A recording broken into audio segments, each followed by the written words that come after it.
જય માતાજી મિત્રો, આજે આપણે દીકરીનું મહત્ત્વ વિશે વાર્તા કરવાના છે. દીકરીનું ગૌરવ. નમસ્કાર મિત્રો, આપ સૌનું હાર્દિક સ્વાગત છે. આજે આપણે એક એવી ભાવુક વાર્તા સાંભળવાના છીએ જે માત્ર આંખોમાં આંસુ જ નહીં લાવે પરંતુ હૃદયમાં દીકરી પ્રત્યે ગૌરવ, પ્રેમ અને સન્માનની લાગણી પણ જગાડશે. વાર્તા શરૂ કરતા પહેલાં એક નાની વિનંતી. જો તમને આવી લાગણીશીલ અને જીવનમાં શીખ આપતી વાર્તાઓ ગમતી હોય તો વિડીયોને લાઈક કરો, ચેનલને સબસ્ક્રાઈબ કરો અને બેલ આઇકોન દબાવી દેજો. ચાલો હવે શરૂ કરીએ. ગુજરાતના એક નાના ગામમાં રમેશભાઈ અને તેમની પત્ની શારદાબેન રહેતા હતા. તેઓ સામાન્ય ખેડૂત હતા. લગ્નના ઘણા વર્ષ પછી તેમના ઘરે સંતાનનો જન્મ થયો.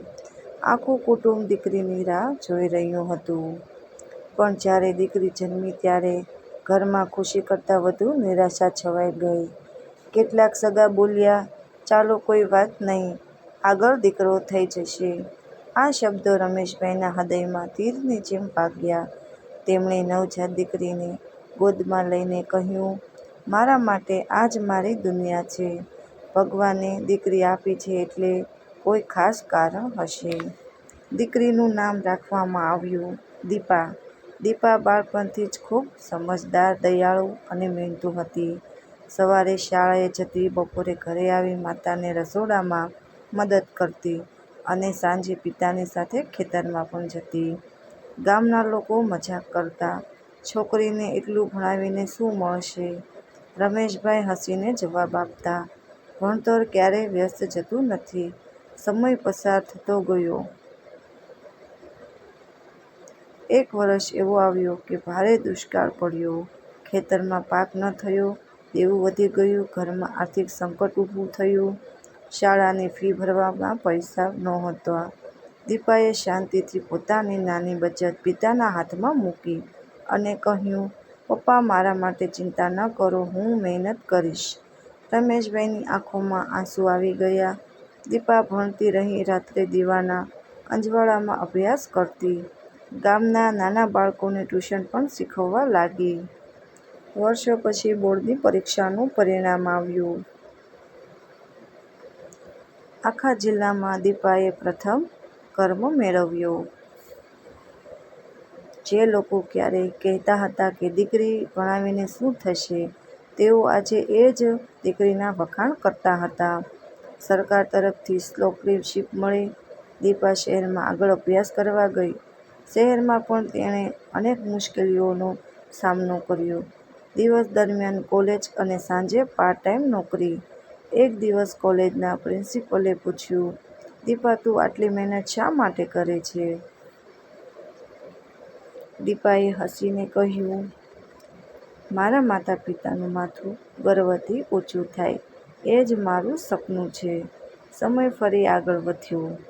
દીપાએ સ્પર્ધા પરીક્ષા પાસ કરી અને એક મોટી સરકારી અધિકારી બની. નિર્મળનો પહેલો દિવસ હતો. તેની પહેલી સેલેરી હાથમાં આવી. સીધી ગામે પહોંચી. પિતાના હાથમાં પગારનો લિફાફો મૂકી બોલી, પપ્પા, આ મારી નહીં, તમારી મહેનતની કમાણી છે. રમેશભાઈ બોલ્યા, બેટા, આજે મને સમજાયું કે ભગવાને મને દીકરો નહીં પરંતુ દીકરીના રૂપમાં આશીર્વાદ આપ્યા હતા. થોડા સમય પછી રમેશભાઈ ગંભીર રીતે બીમાર પડ્યા. દીપાએ દિવસ રાત તેમની સેવા કરી. હોસ્પિટલમાં એક વૃદ્ધ વ્યક્તિએ કહ્યું, આજકાલ દીકરાઓ પણ આવી સેવા કરતા નથી. રમેશભાઈ ગર્વથી બોલ્યા, આ મારી દીકરી છે. થોડા મહિનાઓમાં રમેશભાઈ સ્વર્ગસ્થ થઈ ગયા હતા. ગામમાં દીકરીઓના શિક્ષણ માટે દીપાએ એક ટ્રસ્ટ શરૂ કર્યો. ગરીબ દીકરીઓને પુસ્તક, ફી અને માર્ગદર્શન મળવા લાગ્યું. એક જાહેર કાર્યક્રમમાં સરપંચે કહ્યું, જે ગામ ક્યારેય દીકરીના જન્મે દુઃખી થતું હતું, આજે એ જ ગામ દીકરીના જન્મે વૃક્ષ વાવે છે. દીપાએ મંચ પર સન્માનિત કરવામાં આવી. ભાષણ દરમિયાન દીપાએ કહ્યું, દીકરી કોઈનો બોજ નથી. દીકરી તો બે ઘરની શાન છે. તેને તક આપો, વિશ્વાસ આપો અને શિક્ષણ આપો. પછી જુઓ, તે આખા પરિવારનું ભાગ્ય બદલી નાખે છે. સમગ્ર હોલ તાળીઓથી ગૂંજી ઉઠ્યો. રમેશભાઈની આંખોમાંથી ગર્વના આંસુ વહેવા લાગ્યા.